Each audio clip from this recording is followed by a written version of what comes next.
आप सभी को राधे राधे। स्वागत है आपके अपने चैनल पंकज मथुरावासी टेबल फॉर में। हमारे साथ इंदुलेखा जी हैं जो कि काफ़ी ज़्यादा प्रसिद्ध हैं, यहाँ पर सेवायत कर रही हैं काफ़ी सालों से। इनके बारे में जानते हैं, इनकी जीवन कैसा रहा और इनका मन राधा रानी में कैसे लगा, कैसे इन्होंने मोह माया को सबको छोड़कर भगवान में लीन हो गई हैं, इनके बारे में जानते हैं। बहुत कम लोगों को पता होगा, तो आइए शुरुआत करते हैं। जी राधे राधे। श्री राधे। जी अपना परिचय बताएँ। मेरा नाम इंदुलेखा है और श्री जी की असीम कृपा से हम यहाँ के सेवायत हैं और मैं ब्रज में ही मेरा जन्म हुआ है। मैं ब्रज जन हूँ। ठाकुर जी के जो कुल गुरु गर्गाचार्य जी थे, जिन्होंने हमारे ठाकुर श्री कृष्ण का नामकरण किया। नामकरण के समय ही नंद बाबा को बताया था कि भांडेर वन में युगल सरकार का विवाह होना है, यानी राधा कृष्ण का विवाह भांडेर वन में होना है। तो उन्हीं के गांव गांगरौली से हूँ, यानी पहले से ही जुड़ी हुई हूँ। मतलब आपका जो पूर्वज है वही उनसे जुड़े हुए आप ही कह रहे हैं। जी जी। और हमारा जो भक्ति में है वो हमारा बचपन से ही भक्ति में रहा है, क्योंकि हमारे पापा जो हैं पिताजी, वो ब्रज मंडल की भक्तों को यात्राएं भी कराते थे और बहुत घर में शास्त्र रखे रहते थे। उनका ज्ञान हमें भी देते थे और खुद भी अध्ययन करते थे। इसी से हमारा भजन में मन लगना शुरू कर दिया था। और श्री जी की बड़ी कृपा रही कि भांडीवन ऐसा धाम मिला जहाँ सिर्फ एक रात्रि निवास से ही हमें गोलोक धाम की प्राप्ति होती है। उस पर ऐसा स्थान मिला कि जहाँ हमें जीवन पर्यंत करना है।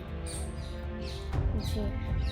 आपने इससे बताया उस गाँव में आपका जन्म हुआ था, उसके बाद आपकी शादी यहाँ पर हुई? जी, हमारी शादी यहाँ पर हुई। और हमारी शादी को 8 साल हो गए हैं। अच्छा, जी। और 8 साल जैसे हो गए, जब सबको पता है जैसे शादी होने के बाद बहुत से घर वाले इस चीज़ को लेकर थोड़ा दिक्कत करते हैं कि नहीं आप घर की जिम्मेदारी उठाओ, जो काम है वो करो, भैंस का या दूध का जो भी है, आप भगवान में लीन इतना मतलब थोड़ा बहुत कर लो। लेकिन आपको मैंने देखा आपको पूरी तरह से सेवायत, तो कैसे मैनेज करा पूरी फैमिली को किस तरह से? या फैमिली का भी सपोर्ट था आपके पूरे हस्बैंड का? फैमिली का भी सास का? सपोर्ट है और गृहस्थी को भी देखना होता है, ठाकुर जी की भक्ति को भी देखना होता है। और श्री जी ने ये सेवा दी है तो ये सेवा भी दिखते हैं। तो बहुत से लोगों का क्वेश्चन रहता है कि क्या गृहस्थी में रहकर भी हम सेवा कर सकते हैं ठाकुर जी की? तो बिल्कुल उन्होंने बहुत सुंदर जवाब दिया, बिल्कुल कर सकते हो। और किस तरह से कर सकते हैं ज़रा बताएं। आप गृहस्थी में रहकर भगवान की भक्ति करते हैं तो ये आपकी सर्वश्रेष्ठ भक्ति होती है। क्योंकि देखो जो संत होते हैं वो एक जंगल में जाके तपस्या या भक्ति करते हैं जी ताकि उन्हें सुकून रहता है, शांति रहती है, कोई डिस्टर्ब करने वाला नहीं होता। लेकिन गृहस्थी में सारी चीज़ें होती हैं, ऊंच नीच, छोटी मोटी बातें भी होती हैं। लेकिन आप अपने परिवारजनों को ही भगवान का एक केंद्र बना लो।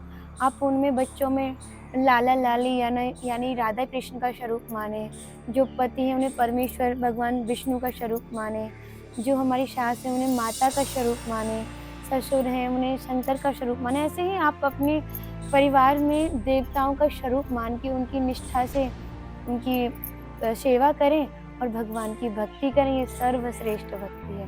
तो इससे घर में भी बहुत प्रेम रहता है, आनंद, सुख समृद्धि रहती है, सबसे बड़ा आनंद जीवन हो जाता है। कितना सुंदर विचार है इंदुलेखा माता जी के, कितना सुंदर शब्दों उन्होंने बताया कि आप किस तरह से गृहस्थी में रहकर भी भगवान की सेवा कर सकते हैं, ठाकुर जी की पूजा कर सकते हैं। और अपना दैनिक बताएं, दिन में आप किस तरह से क्या करते हैं, कितने बजे जगते हैं और ठाकुर की सेवा करते हैं, फिर घर का काम वगैरह करते हैं, बच्चों को भी?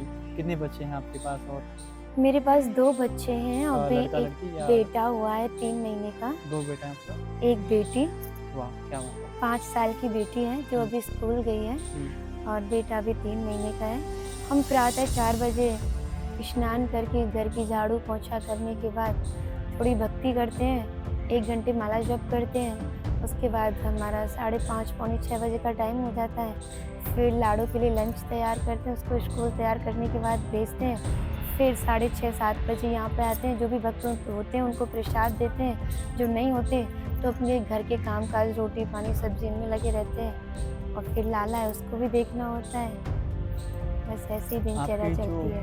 हस्बैंड जी हैं वो क्या करते हैं? वो आपकी वो तरह श्री जी की सेवा ही करते हैं। श्री जी सेवा जैसा करते कि अभी इंटरव्यू में वो आए थे, हैं? जी बिल्कुल। ये हमारे हस्बैंड अच्छा हैं। आप करते हैं। मतलब हमारा पूर्ण परिवार पूरी तरह से सेवा में है। तो आप देख सकते हैं किस तरह से अगर आपके अंदर भक्ति है, आपके अंदर एक जोश है कि आप हाँ भगवान श्री कृष्ण के लिए या ठाकुर जी के लिए एक कृपा बनाना चाहते हैं अपने ऊपर और उनकी सेवा करना चाहते हैं, तो आप पूरे परिवार को राज़ी कर सकते हैं और आपके पूरा परिवार भी इस चीज़ में योगदान देगा, कोई भी मना नहीं करेगा। बुरे काम के लिए सब मना करते हैं, अच्छे काम के लिए कभी कोई मना नहीं करेगा। तो ऐसे ही हमारे सामने उदाहरण है, एग्जाम्पल है हमारी माताजी यहाँ पर, जैसा उन्होंने बहुत सुंदर शब्दों में आपको बताया। और कुछ अगर आप ऐड करना चाहें अपने जीवन को लेकर, कभी कुछ मोमेंट ऐसा आया हो जहाँ आपको लगा हो कि वो बताना ज़रूरी है, कुछ ऐसा नहीं कभी ऐसा कुछ हुआ हो तो? अच्छा। हम यही कहेंगे कि जो भी भक्त भांडी बनाता है, हुँ, ये स्थान इतना अच्छा है कि आपको अलग ही सुकून मिलेगा, ऐसी शांति है इस स्थान पर और एक अलग अनुभव लेके जाओगे आप इस स्थान पर आओगे। क्योंकि जो उस टाइम द्वापर युग में था, उस समय भी आज भी भांडी वन में ऐसा ही समय प्रतीत होता है। और रात्रि निवास यानी देखो जो शयन बॉडी होती है, वो हमारी मृतक के समान होती है। उसको हमें रेस्ट करना ही होता है, उसे आप विश्राम कहीं भी दे सकते हो।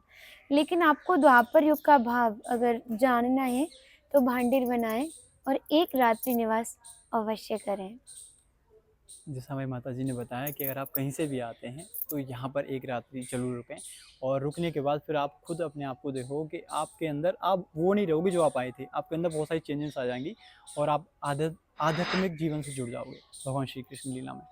बोलो जी, राधा रानी की जय। जय श्री जय श्री राधे। राधे।